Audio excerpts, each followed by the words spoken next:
দুদিন ধরে ছেলেকে স্নান করানো হয় না, কারণ ওর নাকটা দিয়ে একটু শব্দ করছে, হয়তো অল্প ঠান্ডা লেগেছে। তাই জন্য আজকেও পরিষ্কার করে দিয়েছি মুখটা শুধু।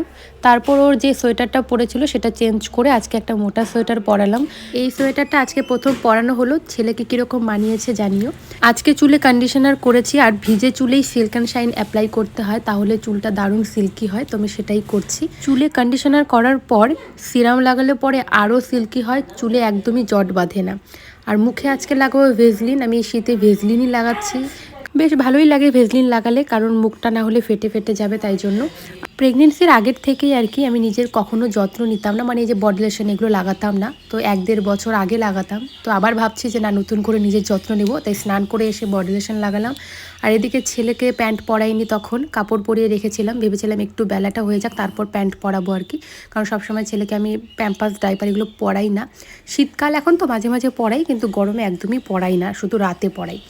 তো বাবুকে এই প্যান্টটা পরিয়ে দিলাম, এই প্যান্টটা কিন্তু এই ড্রেসটারই। তারপর ছেলেকে নিয়ে একটু ঘুরে বেড়াচ্ছি, কারণ আমার ছেলে না ঘুরে ওর ভালো লাগে না, মানে চারপাশে ঘুরে ঘুরে দেখবে। এখন সময় হয়ে গেছে ছেলের ওষুধ খাওয়ার, মানে দুপুরবেলা, যেটা 2টো থেকে 3টের মধ্যে খাওয়াই। দেখো কীরকম করছে মুখটা, একদমই ওষুধ খেতে চায় না ও। আর এত হাত খাওয়া শিখেছে, হাত খেতে দেওয়া হয় না জন্য দেখো মার হাতটাই মানে খাবে এরকম করছে। ভিডিওটা তোমাদের কীরকম লাগলো জানিও।